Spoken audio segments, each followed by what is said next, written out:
Hello friends, welcome to my channel. कैसे हैं आप सब? उम्मीद करती हूँ कि आप स्वस्थ होंगे, तंदुरुस्त होंगे। दोस्तों, आज मैं आपको बताने जा रही हूँ वात, पित्त और कफ, इन तीनों धातुओं को कैसे बैलेंस कर सकते हैं। आयुर्वेद में कहा गया है कि अगर ये तीनों धातु बिगड़ जाएं या फिर इनमें से कोई भी एक बिगड़ जाए तो हमारा शरीर बहुत कमजोर और बीमारियों से भर जाता है। वात धातु अगर बिगड़ जाए तो जोड़ों में दर्द, कमर दर्द, गर्दन में दर्द, अर्थराइटिस जैसी समस्या हो जाती है।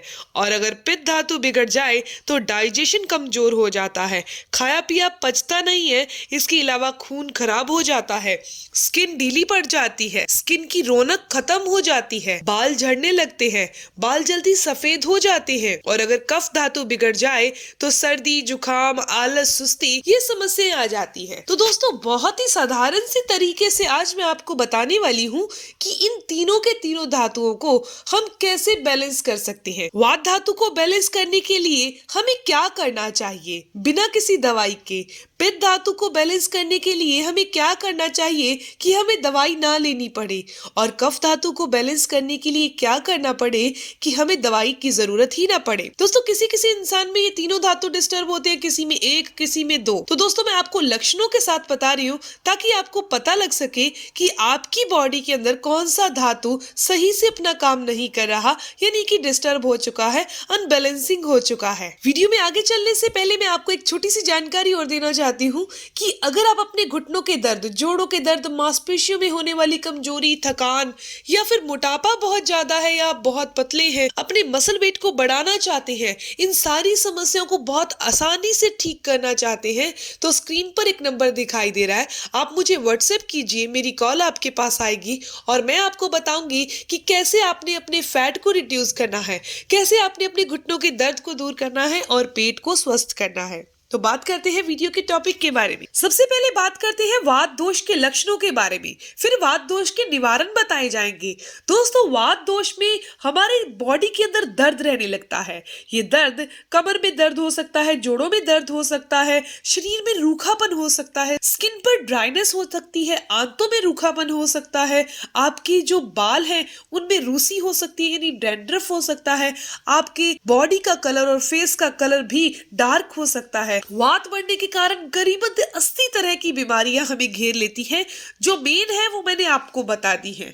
दोस्तों, वात दोष को अगर आप ठीक करना चाहते हैं, अगर आपकी भी बॉडी में ये लक्षण दिखाई देते हैं, तो इसे कैसे ठीक किया जा सकता है? इसे ठीक करने का सबसे आसान तरीका होता है तेल। अब तेल इस रोग को, इस धातु को कैसे बैलेंस कर सकता है? तेल के द्वारा हम कमर दर्द, जोड़ों में होने वाले दर्द और वात दोष को कैसे सही कर सकते हैं? सबसे पहली चीज है कि हमें तेल कौन सा लेना है। तेल दोस्तों, हमें हमेशा तिल का तेल ही सेवन करना है, क्योंकि तिल के तेल की जो तासीर होती है वो गर्म होती है और गर्म होने के कारण ही वात दोष को ये शांत करता है, वात दोष को ये ठीक करता है। आपने क्या करना है, तिल का तेल खाना बनाते टाइम डाल लीजिए। जब आप कोई भी कुकिंग ऑयल डालते हैं तो उस टाइम आप तिल के तेल का यूज कीजिए खाना बनाते टाइम। या फिर आपने क्या करना है, गुनगुने पानी के अंदर आधा चम्मच तिल का तेल डाल दीजिए। रात को सोते टाइम अगर आप ऐसे लेते हैं तो इससे आपकी आंतों के अंदर जो रूखापन आ चुका है, आंतों के अंदर जो ड्राइनेस आ चुकी है, वो दूर हो जाएगी। आपकी आंतें जो है वो लुब्रिकेंट हो जाएंगी, उसके अंदर लिक्विड आ जाएगा, जिससे आपको कब्ज की समस्या नहीं रहेगी। जोड़ों के अंदर अगर आपके दर्द रहता है, कमर दर्द रहता है, गर्दन में दर्द रहता है, तो आपने तिल के तेल को हल्का सा गुनगुना कर लेना है और रोजाना अपने उस एरिया की मसाज करनी है जहां आपको दर्द रहता है। यानी कि वात दोष का प्रकोप आपकी बॉडी के जिस एरिया पर भी है, हो सकता है वो घुटनों पर हो, कमर पर हो या फिर गर्दन पर हो, आपने वहां पर गुनगुने तेल से मालिश करनी है, बहुत ही हल्के हाथों से। अब बात करते हैं पित्त के बारे में। पित्त धातु जो होता है वो हमारी बॉडी के अंदर थोड़ा बहुत होना जरूरी है। ये पित्त धातु क्या काम करता है? ये हमारे पाचन तंत्र को अच्छा करता है, डाइजेशन को ठीक रखता है। लेकिन जब ये बिगड़ जाता है, यानी कि ज्यादा मात्रा में पित्त बढ़ जाता है, विकराल रूप धारण कर लेता है, तो इससे क्या होता है? इससे हार्ट प्रॉब्लम हो जाता है, हमारा खून खराब हो जाता है, स्किन जो है बहुत ड्राई रहती है और स्किन पर झुर्रियां आ जाती हैं, हेयर फॉल होने लगता है, बाल जल्दी सफेद होने लगते हैं। इसके अलावा गुस्सा गुस्सा ज्यादा आने लगता है। पित्त धातु अगर बॉडी में बिगड़ जाता है तो 40 से ज्यादा बीमारियां हमारे शरीर में दस्तक दे देती हैं। अब बात आती है कि पित्त धातु को ठीक करना है तो हमारी बॉडी में ऐसी कौन सी चीज हमें खानी चाहिए जो इस धातु को बैलेंस में कर दे, ठीक कर दे। दोस्तों उसके लिए जरूरी है घी। जो गाय का घी होता है वो पित्त शामक होता है, यानी कि पित्त को ठीक करता है। अब गाय के घी का इस्तेमाल खाने में कैसे किया जाए या फिर लगाने में कैसे किया जाए? दोस्तों जब आप खाना बनाते हैं, खाना बनाने में आप बहुत कम तेल या घी का इस्तेमाल कीजिए, लेकिन जब आपने उसे कटोरी में डाल लिया तो ऊपर से आप 1 चम्मच गाय का घी डाल लीजिए। ऐसा करने से, चाहे आप दाल या सब्जी के ऊपर डाल लीजिए, ऐसा करने से बॉडी के अंदर गाय का घी पहुंच जाएगा और वो पित्त शामक होगा। लेकिन अगर आप परोठे को बहुत ज्यादा गर्म करके और वे तवे पर लगा रहे हैं घी, और या फिर सब्जी बनाते टाइम बहुत ज्यादा घी डाल रहे हैं, ऐसा करने से पित्त शांत नहीं होता। पित्त धातु को अगर घी से शांत करना है, बिना दवाई से ठीक करना है, तो आपको घी खाने का तरीका यही रखना होगा। कटोरी में सब्जी आने के ऊपर ही आपने घी डालना है। इसके अलावा पैरों के तलवों पर आप घी से मालिश कीजिए।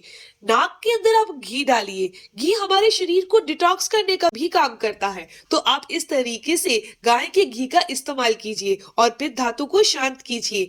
बात आती है तीसरे धातु की, यानी कि कफ धातु की। कफ जो है वो सर्दी, खांसी या फिर आलस, सुस्ती, ये समस्याएं बॉडी में आ जाती है। बॉडी के अंदर फैट बढ़ने लगता है। कफ धातु को अगर आपने अपनी बॉडी से दूर करना है तो जरूरी है शहद का इस्तेमाल किया जाए। शहद जो है वो कफ धातु को ठीक करता है। इसके अलावा ये बॉडी में से फैट को भी दूर करता है। पर ध्यान रखिए, शहद पुराना और प्योर होना चाहिए। शहद की तासीर जो होती है वो गर्म होती है, तो कभी भी इसे गर्म चीज के साथ नहीं लिया जाता। तो लेने का तरीका क्या है वो जान लीजिए। आपने पहले 1 गिलास पानी लेना है, उसे गर्म कर लीजिए, बाद में उसे नॉर्मल टेम्परेचर पर कर लीजिए, यानी कि जो गर्म पानी हमने किया है उसे गुनगुना सा कर लीजिए। इसके अंदर आपने 1 चम्मच शहद मिक्स करना है। इस तरीके से अगर आप करते हैं तो ये हमारी कोशिकाओं को, यानी कि सेल्स को ठीक रखने का काम करेगा। सर्दी, जुकाम, खांसी से बचा कर रखेगा। हमारे इम्यूनिटी सिस्टम को बहुत बढ़ा देगा। तो ये तीनों की तीनों जानकारी जो मैंने आपको दी है, ये आपके लिए बहुत खास है और हर एक इंसान के लिए खास है, क्योंकि वात, पित्त और कफ पर ही हमारी बॉडी टिकी हुई है। अगर ये इनबैलेंस हो जाए, बिगड़ जाए, विकराल रूप कर ले, तो हमारा बॉडी जो है वो बीमारियों से भर जाएगा। दोस्तों ये वीडियो, ये जानकारी यहीं तक थी। उम्मीद करती हूँ कि ये जानकारी आपके लिए फायदेमंद होगी। अगर आपको ये जानकारी अच्छी लगी, आपके काम की है, तो इस वीडियो को जरूर लाइक कीजिएगा, अपने दोस्तों के साथ जरूर शेयर कीजिएगा, और अगर आपकी कोई भी सवाल है तो आप जरूर पूछिए। आपकी हर एक सवाल का जवाब जरूर दिया जाएगा। मिलते हैं दोस्तों नेक्स्ट वीडियो में, तब तक के लिए गुड बाय।